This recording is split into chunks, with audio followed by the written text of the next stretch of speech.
Namaskar and welcome to DD Dialogue on the G20. The Group of 20 Nations is the premier multilateral forum for global economic governance, and India's presidency of the G20 has been much discussed and much elaborated and explained by scholars as well as thinkers. On Doordarshan, India's national broadcaster, we are very, very privileged to have none other than India's External Affairs Minister, Dr. Subrahmanyam Jaishankar, joining us to throw light on India's presidency of the G20, what's happening to the G20 as an institution, global governance, multilateralism. We're going to be talking about all these aspects, viewers. It's a real treat for us. I want to welcome Dr. Jaishankar for being with us today. Well, thank you very much, Sreeram ji. Always good to be on Doordarshan. Always good to be with you. Thank you, sir. So the G20 India Way, when we say it is playing upon the title of your own book, The India Way, which is an international bestseller, has been read widely and translated into so many languages. It's in many ways become the introduction to Indian foreign policy for most people around the world. And a sizable portion of the book you have devoted to our commitment to multilateralism and to our ethos of Vasudhaiva Kutumbakam and all these things. So we'd like you to start, Dr. Jaishankar, by talking about what is it about the India way and the Indian ethos, and how does it, what is the congruence with the G20? Because this is the 18th summit that we are hosting in 2023. Many countries have done prior to us and will continue and take over the baton from us. But this moment, 2023, is so special. And how does it tie to the India ethos and the India way, sir? Well, it's interesting that you made that connection because, you know, to me, India Way had three concepts. One was, it was very important to understand the larger environment, the global environment. The second was that, in a way, within that environment, how do you focus on priorities? How do you select priorities? How do you define priorities? And the third is, how do you actually get it done, which is the Indian way, you may say. So look at the three of them. Why is our presidency of the G20 important? The first reason is the environment. That the world environment today is very difficult. You have a very sharp east-west polarization. You have very big north-south divides, gaps. Which have grown during this COVID period due to and aggravated by conflicts. The second is, within this larger universe of problems, what are the priorities? And we have focused on the priorities using the concept of Global South. That the key priorities today in the world are sustainable development growth. How do you maintain it? How do you ensure it doesn't regress? How do you today ensure the resources for green development? How do you ensure that the digital opportunities are not missed by many countries? So you make, in a sense, a key set of issues. And finally, what has been different the way we have done it? And I think a lot of it derives from Prime Minister Modi's belief in Jan Bhagidari, that typically conferences in this country, even big conferences, and I've seen quite a few in my own times, big conferences frankly used to take place in Vigyan Bhavan, and its impact zone was about a kilometer in either direction of Vigyan Bhavan. The idea that you can actually take opportunity for leadership and for bringing, your summoning powers, your influence, and have this become a participative exercise, that to do it in 60 cities, to do it in every state and union territory, to involve people. I mean, if you look at it today, the youth of the country is involved, scientists of the country are involved, academicians are involved, cultural figures are involved. So there is actually a sense today of popular involvement, which to me is a very, very new experience. I've never seen, in 45 years, I've never seen something like this. The world has never seen this kind of G20, says Dr. Jaishankar. And sir, the question of people's participation, I want to just stretch it a little further and ask you about what is it you've been observing, India and writing about India for so long, and now you are a major policymaker, Indians as a people have really taken the ownership and the stakeholdership of this G20. And we have seen, at least 15 million people formally associated with the events, and several, times more people taking an active interest in it. Absolutely. And everyone knows the G20 is about global governance, global leadership, taking responsibilities. So we'd like you to reflect on why you think this juncture in history, why we seem to be ready for global leadership as a people and as a society.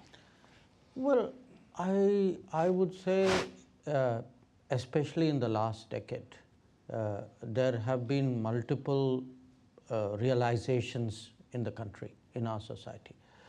One, for a variety of reasons, people believe today that the world matters much more to their daily lives, to their challenges, to their opportunities. They're both, I would say, good and not so good reasons for it.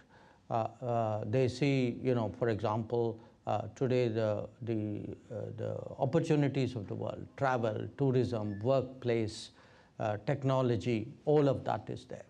At the same time, they've also seen during COVID that something that started in another city, to our north, far away, came back and completely took over our lives. So I would say the average person intuitively today is far more globalized. It's also because we today, the screen time we all spend is so much more. We get up in the morning and our first reaction is really, what is it that I have missed when I was sleeping?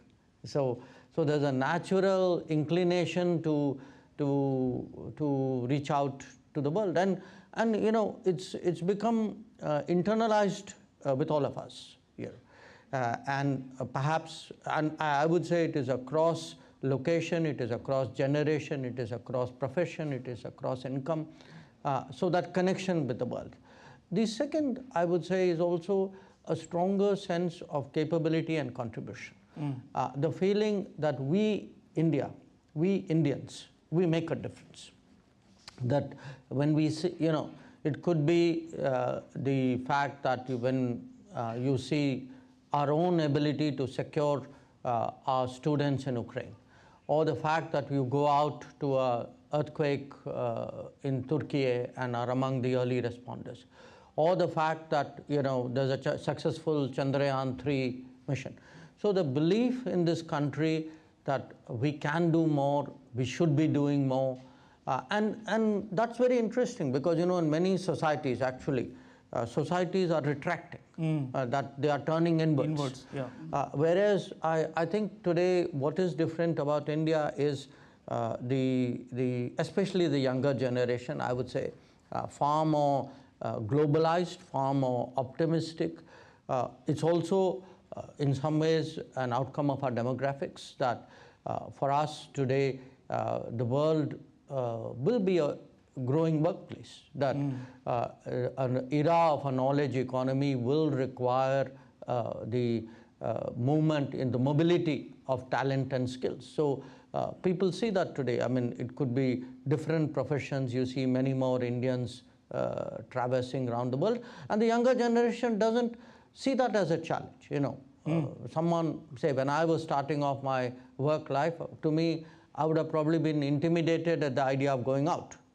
That's not the case. I mean, people deal with it much more naturally. Yeah, so we are much more comfortable with the idea of India being at the center of the world, cynosure of all eyes. And I would say, Sreeram, we are much more confident.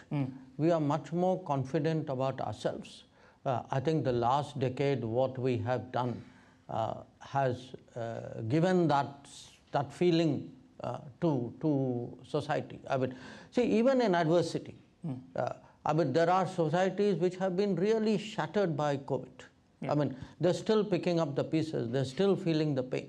Whereas you look at the resilience in India, that sense, yes, it was traumatic, but we set up the systems, we could respond to it, we created our vaccine, we were able to get, the biggest vaccination program in the world done. And so the credibility on the world stage, and especially at the G20 in the multilateral fora, also derive from the domestic strengths, isn't it? I mean, these are not really, you can't compartmentalize them. And so what you're saying is that we are also being taken much more seriously because of this, the accumulation of achievements in governance. And you've also often spoken about how our domestic attributes are now, becoming international preferences. That is the sign of a rising power, especially at G20s. You are absolutely right. Today, as I said at the start, we have these two big contradictions, if you would, the East-West polarization, the North-South divide. And we have that ability today to bridge this. But even if you look at a bridge, sometimes the credibility of the bridge is also an issue. A country which has delivered today so strongly, when I go out in the world and it may interest your viewers to know, a lot of the conversations I have, they're not about Indian foreign policy. They're actually about Indian domestic happenings. People want to know, for example, how did you get a CoWIN platform done? How are you doing your own 5G stack? Who are these people who managed a Chandrayaan landing close to the South Pole? So there's an enormous curiosity in the world today, and I would say a growing respect in the world today about what it is that India has managed to do in the last decade.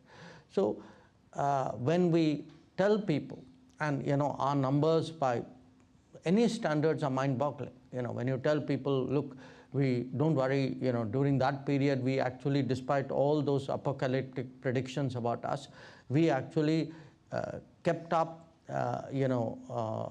food support for such a large number, 800 million people, that through financial support to the most vulnerable, even something like Mudra loans.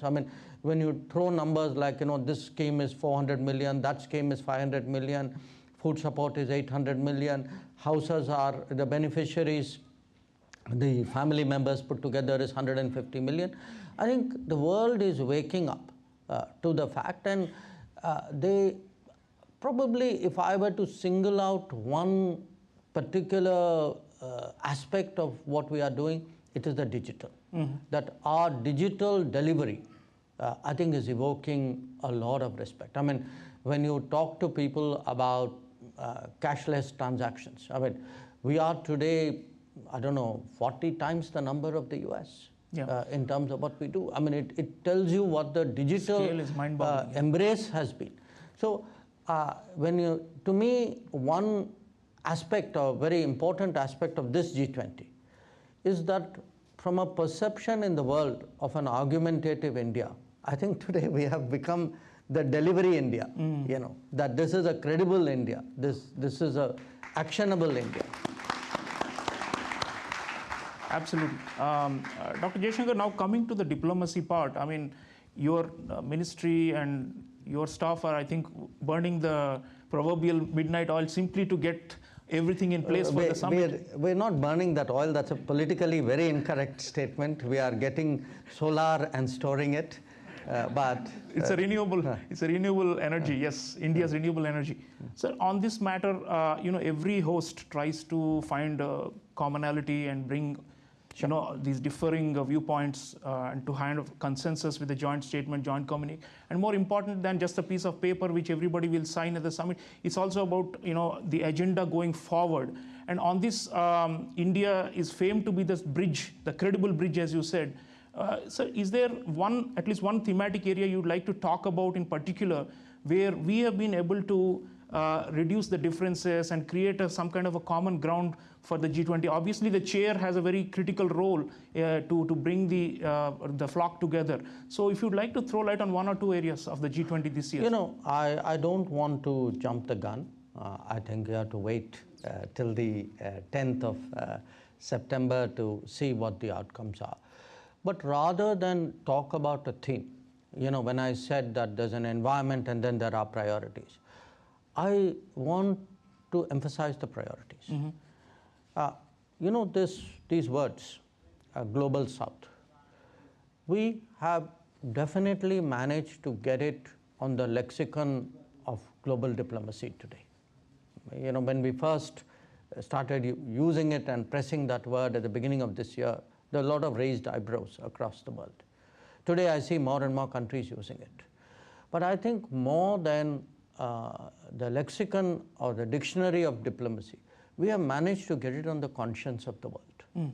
That we have managed to take, when you say global south, what are we talking about? We are talking today of debt, of food prices, of energy prices, of the ability to provide resources for education and nutrition and health, of affordable, accessible health, of not just setting ambitious targets, which are very much easier to do, but of providing resources, assured resources to reach that. So there are a whole set of issues today. When the moment you say the focus is on global south, from that directly there are a set of focus issues that come. The focus issues are exactly what I lay out to you. So this, to my mind, will be really what the G20 will be looking at. I mean, the G20 will be looking at, how do you today deal with the debt predicament of so many countries? How do you deal with the fact that sustainable development goals have actually regressed in the last few years because of the pandemic and the war, of the pandemic and the conflict. They will be dealing with issues like food and fertilizer and, and sometimes, you're right. Often people think these are words, but many words have very practical consequences. If you look at this initiative of the Prime Minister of propagating millets, do just reflect for a moment. I'm only giving you India's case. Now, this can have global consequences. In a country like India, we produce roughly 17% millets to the wheat production. So roughly, if wheat production is 100, millet production is 16, 17, something like that. Now, millets are produced in smaller land holdings, drier land holdings, use less water, typically produced by the small farmer. The problem is a lot of them are consumed on site. They're not marketed because there's no awareness, there's no demand. Now, if you see the last year, the millet campaign, what you will see is that if you are going to increase grain production, here is a large untapped possibility. And when you travel around the world, for example, I've seen in Africa, a lot of African countries actually have grown up eating millets, by the way, just like we did. In our own lives, younger people would be surprised to know wheat really came in a big way in 1960s and 70s.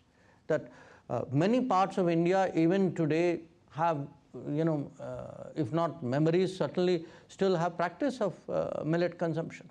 So that's a very practical, you can say, okay, there's a campaign called International Year of Millets. Now, I'll give you another example. This initiative of Prime Ministers called LIFE, Lifestyle for Environmental, Lifestyle for Environment. Now, the fact is, there are so many daily practices which we can build into our lives, which actually would have a impact on the environment. So it isn't, we should not reduce the climate action debate to a kind of a coal fundamentalism or a fossil fundamentalism. That is one aspect. That is the not, emissions side, but there are so many other aspects to it. So, right. And finally, a lot of it is today about resources. That how do we? It's not that there are no resources in the world. We have seen in other situations, the same amount of resources which may not be available for climate action may suddenly be mobilized for some other cause. So it's possible. So how do we deal with that resources problem more seriously? Very much. These are all the key problems of the global south, and India has been highlighting those at the G20, says Dr. Jaishankar. So coming to the question of multilateralism now, Prime Minister Modi has said at the G20 foreign ministers meeting, I quote, multilateralism is in a state of crisis, global governance has failed. And he tasked the G20 to try and revive the confidence in multilateralism, the very idea that 15, 20 also can get together and do something together for the sake of the, the richard of the earth, so to say. That have we been able to infuse that among, especially among the richer countries? This is always a question we have in India, sir, because of the north-south divide you spoke about. And how do we do it as chair of G20 to convince them that, look, the non-members, the ones who are outside the G20 corridors also matter? Look, let me make 2 points here. One, international relations is both competitive and collaborative, by its nature. Sure. G20 is the kind of forum where the expectation of the world is that the collaborative phase, the collaborative instincts would be much, much stronger than the competitive instincts. Okay. So this is a time where every G20 member feels that responsibility, that what they decide when they come here, the directions they set, the understandings they reach, the concepts which they propagate, these have long-lasting consequences. Okay.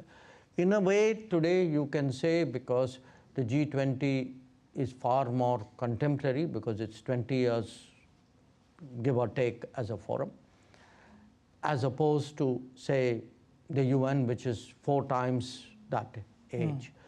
Because it is contemporary, because it is more broad-based, I think the responsibility, you can truly say today that it is the premier multilateral forum. Absolutely. And therefore, the responsibility on this forum is that much more. And that is really what we will see come into play on the 9th and 10th of September, which is these 20 countries and the 9 guest countries and the international organizations actually having that belief that what they will agree on is very, very crucial. They may have the differences among them, but that's for a moment kind of to be dealt with in the right forum, in the right situation, in another way. The second point I would make, look, yes, I'm shining the spotlight on Global South. I'm using the Global South as a concept to highlight a whole set of problems which to the to the mind of the world are the real remit of the G20. The G20 is supposed to be all about global growth and development. But I want to make one point. This is not, it's not a problem of the Global South in itself. Anything which happens in the Global South, in a globalized world, let me tell you, will affect the Global North as well. It's not, there's no firewall. I mean, Europe has discovered that, for example, when it has come to, challenges in Africa, or, today it could be a climate catastrophe, it could be a conflict, it could be, we don't know, food crisis. Any major crisis today, it is no longer to keep it within a sort of a firewalled silo enclosure. I think everything today has global implications, and nothing reminds us more strongly of that than COVID. But it actually showed you, COVID was such a stark reminder today of how much mobility there is today in the world. Problems. So we are all in it together. This is not just Global South has a problem, so Global North comes and says, okay, let me see what I can do to the best of my ability. I think their necks are equally on the line on this one. Yeah, so the interests are intertwined because of the interdependence. Absolutely, absolutely.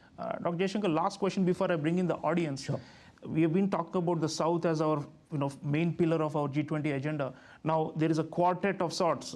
We took over from Indonesia, then India 23, then Brazil 24, and then South Africa 2025. 4 years, this extended spell of G20 leadership under developing countries, do you think that will help in a way to steer the institution and even broader the world order and multilateralism in a more desirable and more ethical and more just direction? Because ultimately that is our objective, isn't it, as chair, to steer the entire international discourse and deliberation and decision making in a fairer and more equitable manner? Yes, I think that's a valid point. This, of course, was a complete coincidence that the flow happened this particular way. But you must also bear in mind that in the G20, there's a culture of a troika, that the previous chair, the current chair, and the next chair. So, for example, we would be the previous chair in the Brazilian presidency, like we were the future chair in the Indonesian presidency. So there's a continuum, if you would, out here. It also, I think, is helpful that India, Brazil, and South Africa, we have our own grouping, IPSA, as countries who want to see a more democratized, fairer, a more equitable, more inclusive world. It is very much part of that. And my own sense is, that inclusiveness, which has been so much at the center of the vision of the government, especially in the last decade in India. I think to varying degrees that also has impacted outside. Many of these governments and countries have a natural sort of resonance, partiality towards that. We, of course, as I said, because we have not just spoken about inclusiveness, but have delivered on the ground, I think that is also something which is impacting people's thinking. So the combination of all of this, I think, bodes well for the direction of the G20. But what is most important right now is that in New Delhi, in the coming week, that all 20 countries come together with a fullest sense of responsibility, understand today how critical the global situation is, how many parts, how many regions of the world are actually looking towards the G20. Yes. And the fact that we did the Voice of Global South Summit, consulted 125 countries, are putting their issues on the table because they are physically not there at the table. The fact that we have taken the lead in advocating the permanent membership of the African Union in the G20, I think all these are in a way, a direction in which the G20 should go, and I'm very confident that the countries coming after us will see it in a very similar light. So viewers, Dr. Jaishankar, our External Affairs Minister, is saying that there is a clear carry forward of Indian ideas that will continue. So the legacy of our G20 presidency is going to be lasting. We have no doubt about it. Now, we have a very knowledgeable audience here in the Doordarshan studio joining us, and we have time for a few questions. May I invite Ambassador Rajiv Bhatia to start. He's a former Director General of Indian Council of World Affairs and former Indian Foreign Service officer. Thank you very much. We all stand to benefit from this wonderful conversation.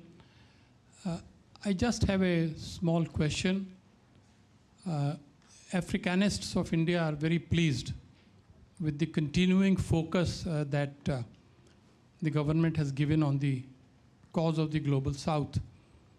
And it seems to us that we are very close to attaining one of the goals, which is to get African Union membership of G20. Are there still some holdouts? And if so, are we working strongly on them in the next few days to simply secure that goal? Thank you. Thank you, sir. Let me make two comments here. One, in many ways, I think the focus on Africa, on putting forward the cause of the Global South, I think it's a very natural external reflection of how the Modi government thinks within the country.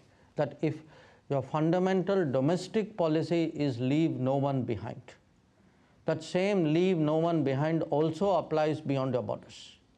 So, so to me, there are two sides of the same coin, and I would say the importance of social justice is as crucial to me in international relations as it is in domestic policy.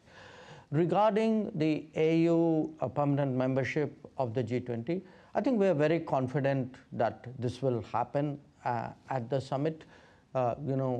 there are always processes to be gone through, but I would say that I'm pretty confident on this matter. Thank you. Let me now request Professor Silvia Bottega. She is an Italian, and Italy, of course, is a G20 member state. So, Professor Bottega. Good morning, Dr. Jaishankar. Yes, I would like to ask you if in the agenda of this G20 there is an important, I think, question that probably India should more promote. For instance, creating or pushing more a regional form of economic cooperation in Asia, like there are, for instance, in Africa. There are many regional organizations below the African Union, like the South African Development Cooperation, ECOWAS, and others. You know, what role India can play in this promoting, pushing for an economic cooperation like institutionalized beyond the BRICS, beyond forms of groupings, or like revitalizing the SARC forms like ASEAN, for instance, or other forms, for having this kind of confidence and attracting investment, which can really support the global South. Thank you. At this time, I think it's natural for the G20 to look at policies and measures which would revitalize economic growth. That is very, very badly needed. Now, how to revitalize that has many aspects of it. As I said, one very important part of it is to address, for example, the debt situations of many countries. Another aspect of it is to give them the resources so that they're not resource-starved as they're coming out of a COVID situation, which is the case with many of them. Your particular observation that, can the G20 get involved in creating regional architectures, that's not really the remit of G20, because that's for the regions or the nations of a particular region to do. I mean, for example, we've just come out of a BRICS summit, and the BRICS countries decided that we will do a few more things, and we will also consider expanding the membership. But it's not an issue which we would really bring into the G20, because the composition of the G20 is very, very different. But I do understand the underlying message in your question, which is other ways by which, say, for example, can connectivity be promoted? I think there would be a lot of interest in looking at that. So there would be a whole set of issues which may not, which directly or indirectly may feed into growth and development. And I think that family of issues would really be the core agenda of what we are looking at. Right. We have time for just one last question. May I request Professor Swaran Singh, noted scholar, please? Thank you. First of all, of course, compliments and congratulations for making 18th G20 unprecedented. Several firsts, dozens of firsts in 2023. My question flows from your initial remarks, which continued also in other rest of the conversation, of the growing polarization in East and West, and of course the divide of North and South that you mentioned. We understand now that for understandable reasons, President Putin and President Xi Jinping are perhaps not joining the summit meeting. How does that impact the role of playing the bridge in this growing polarization and divide, especially when we have still 81 days? India's presidency continues for 81 days beyond the summit meeting. Is that space something that you have in mind where that reinforcement could happen? Thank you. You know, Professor, at the end of the day, countries are represented by whoever they have chosen to represent them. So the levels of representations, do not become the final determinant of the position of a country. So, even we, there are occasions where sometimes, let us say, Prime Minister may go. There are occasions he may not go for whatever reason. So I would say rather than focus necessarily on who, which country chose to come at what level, the real issue is what position do they take when they come. That's really, finally, what is it we will remember this G20 for? We will remember this G20 for the outcomes it produced, for the fact that it suggested solutions or concepts or action avenues that were relevant to the key burning issues of the day. So for me, what is really important is more the willingness and the, I would say, the enthusiasm of countries, the focus of countries to actually address these key issues. As I said, I have every expectation that they would, do that in a very responsible manner, understanding today the gravity of the international situation. The other part of it, of course, is within our own country, because what it has done. I mean, the G20 actually has given me also an opportunity to travel around, see other G20 events, assess how people have responded to it. I actually have seen a huge spike in, and this, Professor, should be good for you, huge spike in the interest in international affairs. That, young people today have become so much more involved with what is happening in the world. They knew it intuitively, but it was one thing to see that. It's another thing to have a connect, to have a sense of ownership, to feel a sense of pride, and I must also say, it'll be very interesting to see what are even the short-term and medium-term consequences of the G20. That, will we see, for example, there are many more places in India which have shown up in the radar of global tourism. So will we see more tourists there? Will there be in different domains? Will scientists of other G20 countries know more of their Indian counterparts and therefore take forward more projects with them? Quite possible. We've had civil society engagement. So do our NGOs or labor, do our trade unions get more connected? So I think because we have taken such a sort of broad participative approach to G20, not only to the official meetings, even to the engagement groups, I think you're going to see a lot come out of this G20 beyond these outcomes. But I'm very confident, whatever the levels of representation that every G20 member will come to this meeting very, very seriously, very much in the mode that they have to make their contribution to what is an important inflection point today in global politics. Inflection point, Dr. Jaishankar says, and viewers, the point is that this is a historic moment, there's no doubt about it, and India has stepped up the plate and is trying to hold the ship together. There are a lot of challenges, there's no question. Dr. Jaishankar is dealing with a lot of them, but he's still, bravely plowing ahead, because that's the nature of the world and of leadership. Leadership is always about facing big challenges, and India is trying to show. I have the goodwill of 1.4 billion Indians, so it's easy to plow ahead with all of that.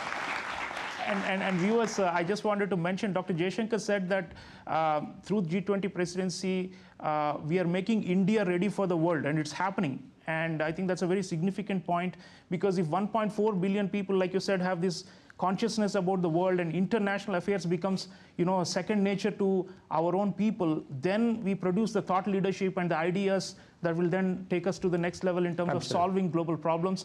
I want to thank Honorable External Affairs Ministers and this great audience for joining us today.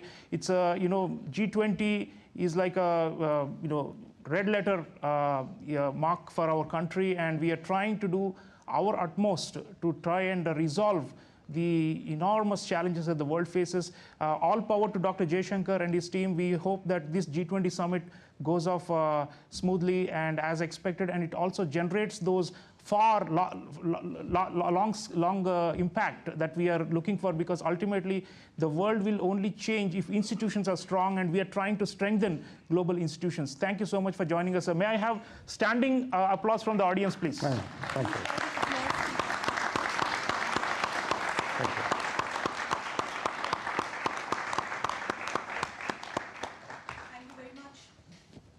Thank you very much, Honorable Minister. Thank you very much.